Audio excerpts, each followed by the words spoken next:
The 8th of December, Rabbi Levitt. Horeb. All right, so ready to go. Good morning, Mayor. Good morning, Shavua Tov. Shavua Tov, Umavorach. Yes. Okay, so I ordered the books for Yeah, three great. books. Roy said he didn't want one, and Alan has one. So I ordered 3 books. The price is 152 shekels per book. Okay. And when I get them, Meir, I'll arrange to give you yours. Rabbi, are you going to come and pick yours up like you did before? Yeah, Okay. yeah. So when I get the books, we'll distribute them out, and then we'll have them. Okay. Great. Very good. Thank you, Lou. Pleasure. Thank you, Lou. Okay. So let's see. Where are we up to over here today? I think we're on 704, page 562. 704. Okay. Good morning. Good morning. Morning. Alan. How's everybody today? Baruch Hashem. Baruch Hashem. Hey, how's the little one coming along? Mayor, how's the little one coming along? Your grandchild. Do you have grandchild? Oh, he's coming along very nicely. Thank you so much for asking. In a few minutes, I'm going to have to go pay the housekeeper. Okay, so we'll start 704. Mary, you want to start? Okay. It says, although the temple lies in ruins and the Mount of Zion, chosen by God as the dwelling of the sanctuary, is desolate, yet its significance for us remains eternal. The duty of observing reverential regard for it likewise remains eternal for us. Even today, you may not enter the holy place with levity. You may not appear with staff or shoes covered with dust, with bundles, or any other objects used for business. You may not expectorate or use the holy place as a shortcut. Even today, you may not only step on the ground of the holy sanctuary in order to express your emotions. To this day, let's see, Zavim v'zavot nidot v'yiladot, and all those who have become Levitically unclean may not step on the mount, since we are all samemate. Samemate, okay. We may not enter within the Ezra, the space, midoraita, according to the Torah. Midirabanan, and according to the rabbis, only up to the chayil. Or chayil, maybe. Hell yeah. Chayil. Okay. Natural needs may not be satisfied opposite the eastern entrance, nor in the direction of the temple, anywhere in the open between east and west. Okay. So, yeah. So this is the prohibition of going onto the Temple Mount. And so the kosel is that's permissible. I don't think there's any opinion that holds that the area that we all go is to daven is a halachic issue. There's no halachic issue over there. But so that's what we could do. That's what we could do. Is this a machlokas nowadays? Oh, Well, excuse me. it depends who you ask, right? Depends who you ask. There's um, you know, um, yeah, it's a sensitive topic because there are some groups in Klal Yisrael that believe that I don't know exactly what their thinking is, but it's always been I mean, if you look in the, as far as I'm understanding, if you look in the history, it's always been forbidden. It just seems to be I don't know. It seems to be recently that there've been some type of some I don't know. I haven't studied it. Basically, the all the rabbanim that I ask, there's nothing to discuss. It's not really anything to discuss. It's a place that should not be entered under any circumstances. Hmm. Yeah.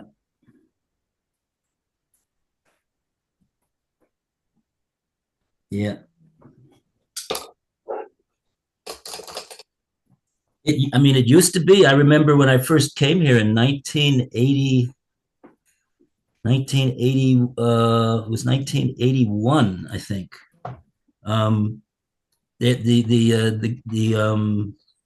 There was is Israeli guards would prohibit people from going onto the Temple Mount.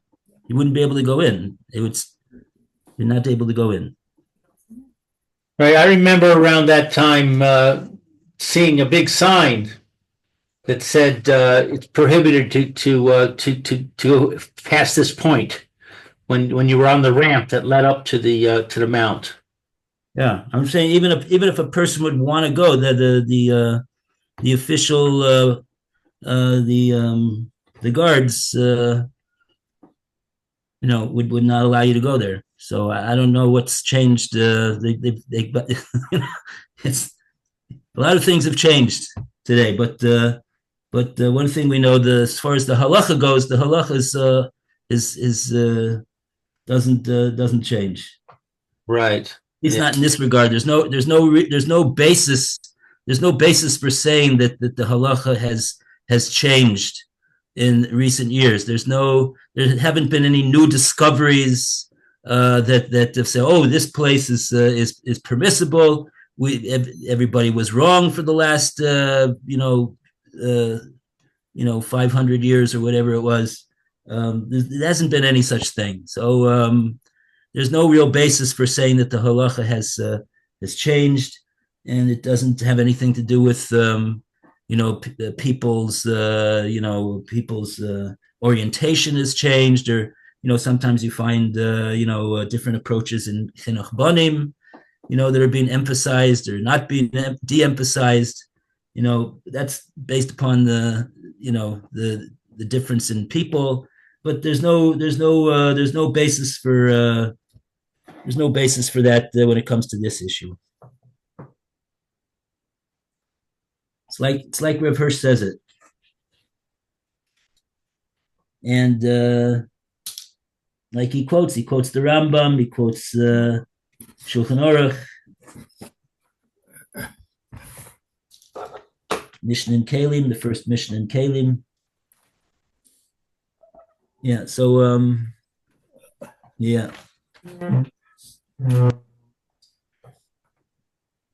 Okay. So that's that. 7:05. And we go to Alan to continue. Okay, hold on.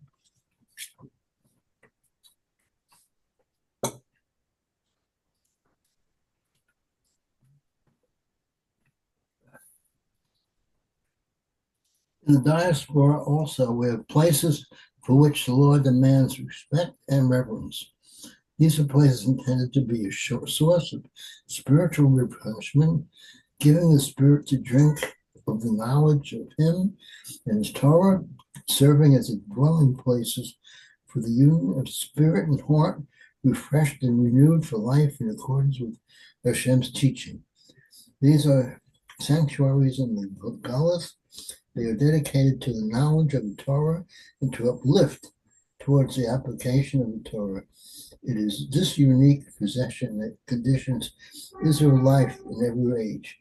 Because of this, they were saved despite their external ruin at a time when madness and folly swallowed up everything else. These are the base midrash and the base tefillah, house of Torah research, house of learning, and house of inner purification of the dedication of life, our house of prayer. Okay, 706. We go to Lou.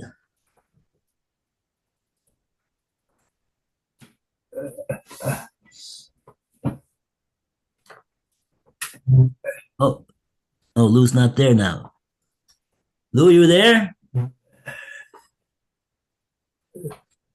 Okay, Mayor, you want to take over? Okay, 706. Since these sanctuaries are indispensable, are the indispensable condition of Israel's existence, every community has the holy duty of founding a house of prayer in its midst. Members of a community may compel each other to fulfill this duty. They should see to it that it has everything necessary for its purpose. They must make available for free general use and for study of Torah, a study of Torah, those writings that are the source of all knowledge of Torah, namely Tanakh and Shas. Okay. 1 second. Okay. Wherever possible, the house of prayer should be at the highest vantage point in the inhabited part of the locality. Israel's holiest possession, the Torah, should be kept in accordance with its concept in the wall towards which one prays. The entrance should be opposite the wall. In the center of the house, there should be a raised dais or platform, a bima, for the reading of the Torah. The windows should be at the Mizrach side towards which one prays. Generally, the house of prayer should be brightened with many windows. It is considered desirable to have 12 windows, 3 on each side. No form of decoration under a man's height should be on the walls, so that it may not be by a glance distract our thoughts during prayer. It is not permitted to copy the temple of Zion when building or decorating the synagogue. Houses of prayer and learning may not be treated with levity. No jokes, games, conversation, or unnecessary talk should be indulged therein. One must not eat or drink there except in the case of need or in the house of learning, so as not to take up the valuable time of those that stay there in order to learn. One may not dress, walk around, or shelter there from the weather. Equally prohibited is all manner of business or the expression of private mourning while in the holy places. One may enter them only for their express purpose, study of the Torah or prayer. If one be forced to enter them for any other purpose, one should stay there a while to recite some scriptural verse, so as to give the impression of wishing to dwell in the house of God. One should not sleep in the house of prayer unless this is done for the sake of keeping guard over the house of prayer itself, in which case one may, if necessary, also eat therein. One may not use the house of prayer as a shortcut. One should enter the house of prayer in cleanliness of body and garment. The synagogue should be kept clean and brightened with the gleam of many lamps.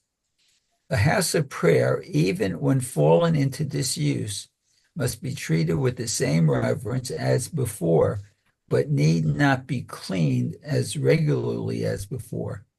The loft above the house of prayer, especially if it was built for the house of prayer, should not be used for anything unfitting, not as a bedroom.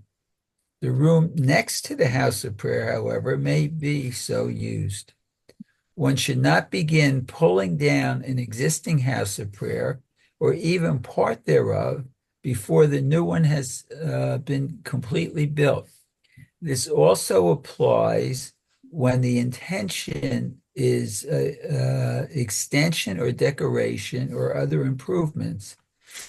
When decay demands repairs, these must be executed at the old building quickly, lest the new building be delayed.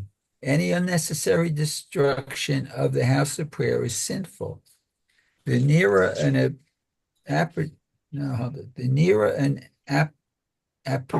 appurtenance is to the Sefer Torah, the more holy it is considered.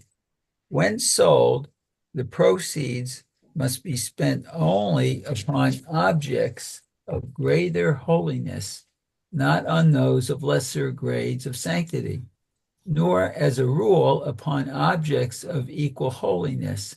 Similarly, monies raised for the building of a house of prayer may not be spent upon lesser purposes. The excess, however, may be so spent. A house of prayer and even a Sefer Torah may be sold only if another is available for use, and then only for the upkeep of students who busy themselves with the study of the Torah, or for the support of orphans in need, or when the purpose is to redeem prisoners, provided that these objects can otherwise be achieved. Concerning the sale of the house of prayer or any other religious communal institution or possession, and when this is permitted or not. Concerning also the use of the house of prayer after it has been sold or after it has fallen into disuse. As a rule, a non-resident should not be denied the amenities of the community. A building intended for the house of prayer gains holiness as soon as it has been used for such a purpose. Objects ordinarily used for general purpose may be used for holy purposes when a change in form has taken place.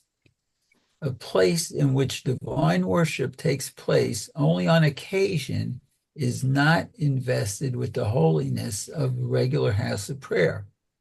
Everything used in contact with a Torah, tefillin, mezuzah, holy sefarim, etc., becomes holy and may not be used for mundane and lesser purposes.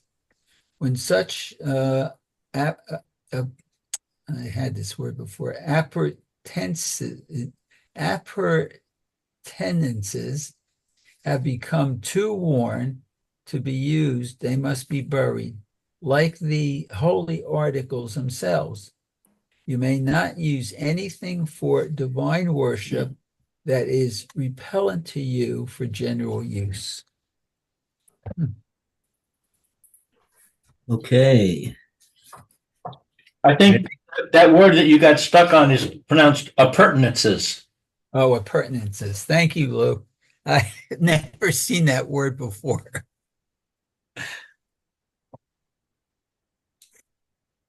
Yeah, I think that word is referring to, like, the cover. In Yiddish they call it the manto, Oh, okay. like the coat of the Sefer Torah. At least the Ashkenazim, they have such a thing. Right, So right. since it's mamish touches the scroll, touches the cloth, the parchment. It's so that it would have the same status. It would need to be it would need Geniza. Couldn't just dispose of it. You know. If I remember correctly, when I first, not soon after I moved to the Highland Park Edison community, our shul moved out of New Brunswick, probably one of the last ones. There was one other. And I think what they did, they actually sold, you can't sell a shul to a church, to another religious group. But what they did, I think they sold the building to Johnson and Johnson, which, is just a company. And I think eventually Johnson and Johnson or a church bought the building from Johnson and Johnson. Oh, really? Wow. So I guess that is proper or is okay to do. Mm. I know also in Highland Park, and went to the shul. The building was actually a life insurance building, and what they did, they converted it into a shul. With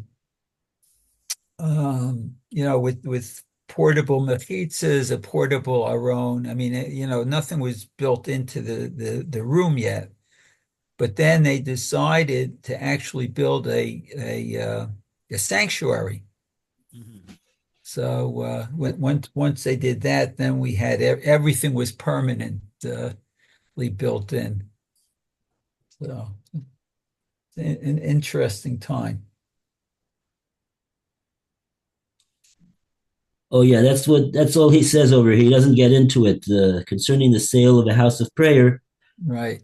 He says, and when this is permitted and not, concerning also the use after it's been sold, see Orach Chaim chapters 153, 151, 152, 154, the Ordea. So there's a lot of Shulchan Aruch about that issue. Right. Yeah. Okay.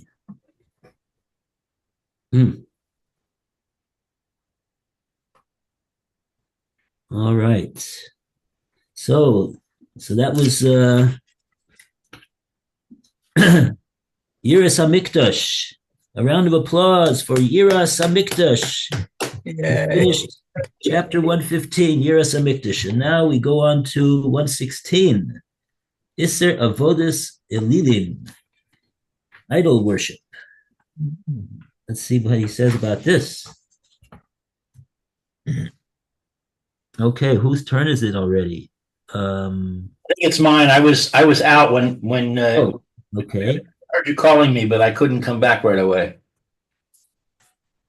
I am the Lord thy God who brought thee out of the land of Egypt, out of the house of bondage. Thou shalt have no other gods before me. Thou shalt not make thee a graven image, nor any likeness that is in the heaven above, or that is in the earth beneath, or that is in the water under the earth. Thou shalt not bow unto them, nor serve them, for I, the Lord thy God, am a jealous God, visiting the iniquity of the father, etc. He that sacrificeth unto the gods, save unto the Lord only, shall be utterly destroyed. Thou shalt not bow down to their gods, nor serve them. For thou shalt bow down to no other God, for the Lord, whose name is jealous, is a jealous God. Thou shalt make thee no molten gods. Turn ye not unto the idols nor make to yourself the molten gods. I am the Lord your God. You shall make you no idols, neither shall you rear up a graven image or a pillar, neither shall ye place in your land any figured stone to bow down to it, for I am the Lord your God.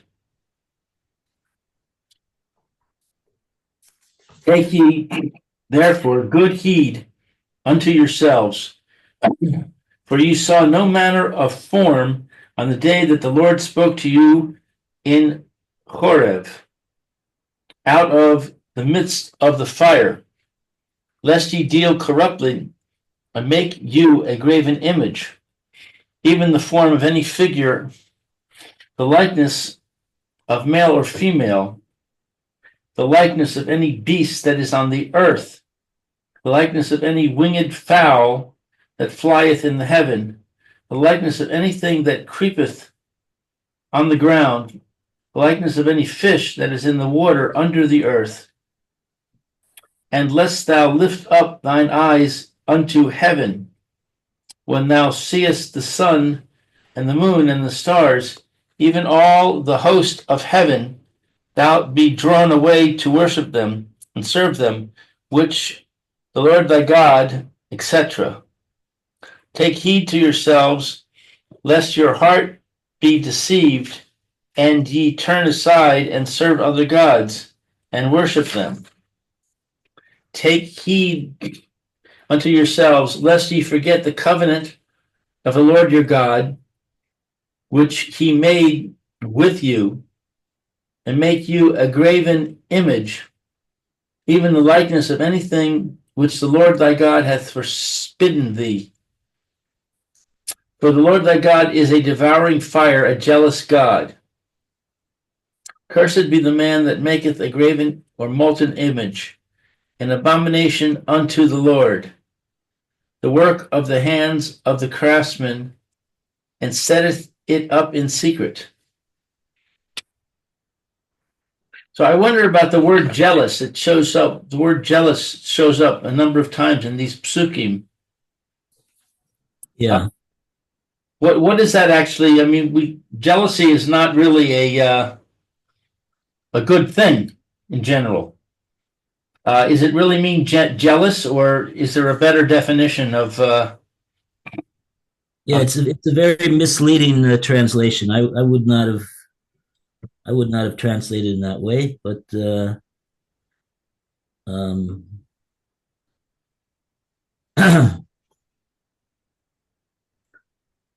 I mean the sense of it is that um, that the Klal Yisrael is in a relationship with Hakadosh Baruch Hu, and it's in a relationship of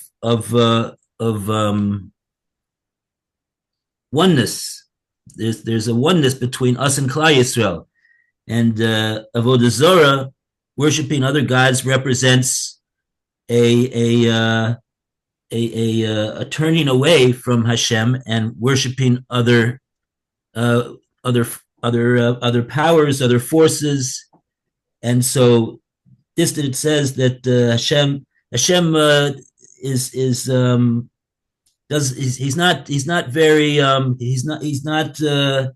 he doesn't allow that. He's very right. That's Avodah Zorah. Avodah Zorah is a very serious avera. It's one of the 3 cardinal sins. So it represents a departure from the exclusive and the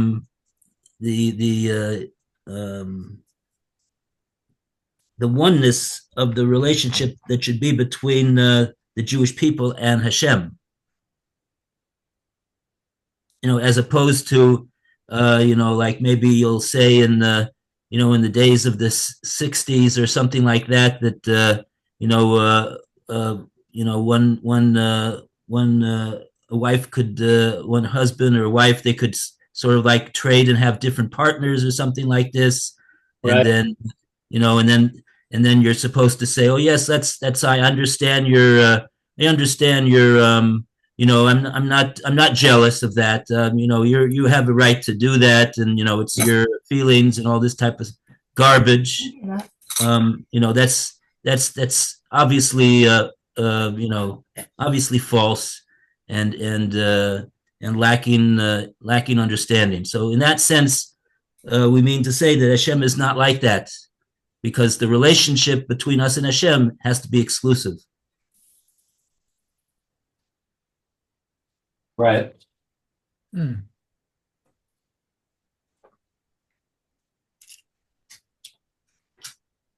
So it's really it has really nothing to do with the Avodah Zarah per se. It has to do with the relationship between us and Hashem. It's not that Hashem is jealous of them, because they're nothing. They're meaningless. Oh yeah, right. Of course, right. Of course. Hashem it's not a jealousy against Avodah Zarah. It's a jealousy for the exclusivity of the relationship that Klal Yisrael has to have with Hashem. Right. Right. Yeah. Okay. Thank you for the clarification.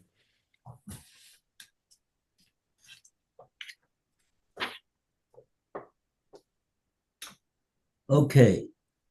707. We go back to Mayor.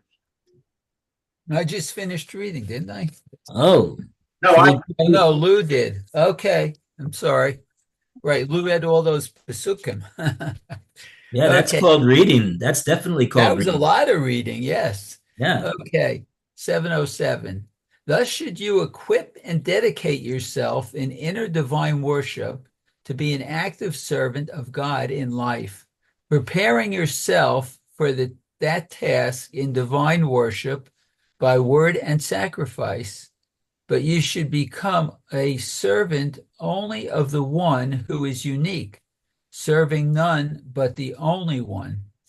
Just as you should allow your entire inner and outer life to be ruled by the only one alone, listening to him only and fulfilling his will only, so should you affirm the recognition of such rule, the resolve to such a fulfillment of will, and the dedication of such a life to him alone, be it by word or by symbolic action.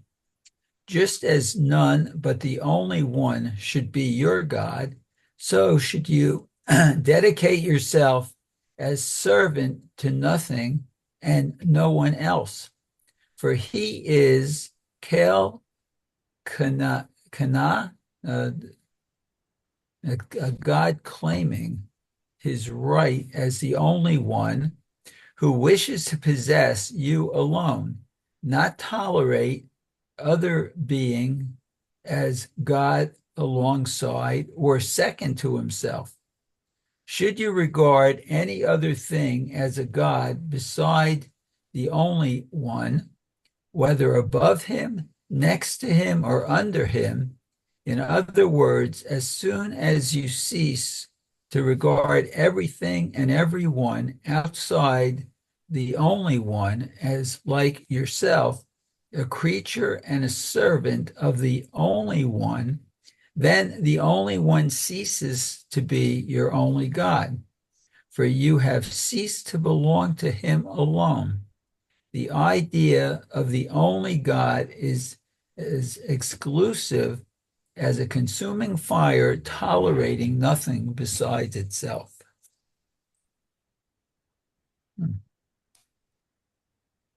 Mm-hmm.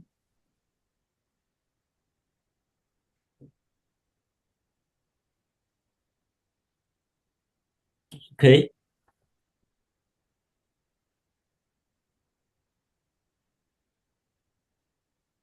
It's I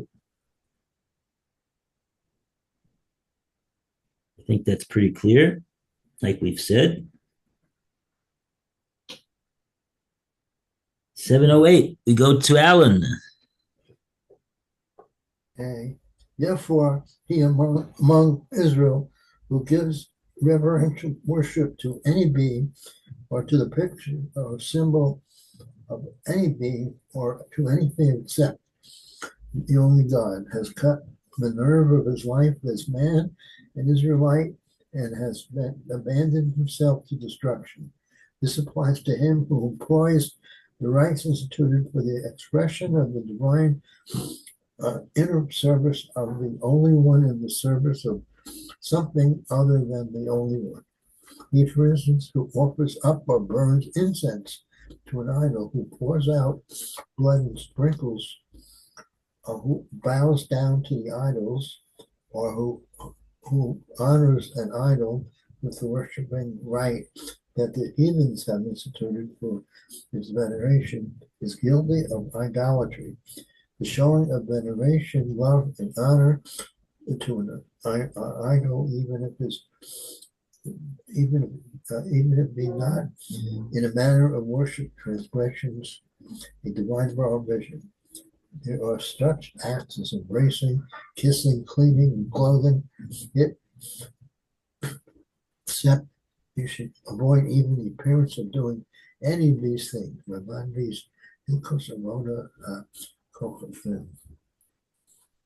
You may make no picture of anything in order to venerate the object as godly. You may not have one made for you, or may you keep one which has been made for veneration.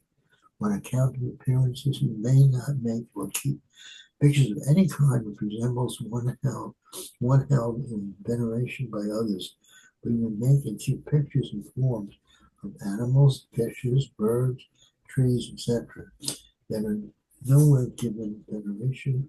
In the house of prayer, however, there should be no pictures at all, lest it appear that one was bowing to them.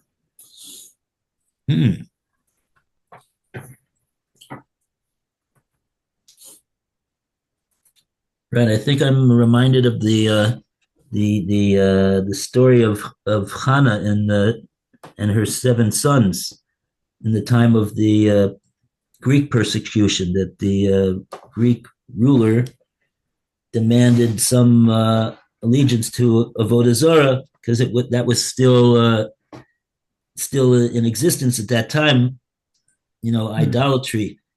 And that's one of the things that he said. I'm going to put this thing here in front of the idol, and you'll just bend down and pick this thing up, and that's all I'm asking you to do. And even that they wouldn't do, because of course, like Rav Hirsch says over here, it can look to others as though the person is actually bowing and showing veneration to the idol. So even if it's not his actual intention, but he should avoid even appearing to do anything like that. So that's with that. Rav Hirsch has concluded his discussion of idolatry, graven images. Okay. No bowing down or any veneration for such things, for idols. Okay.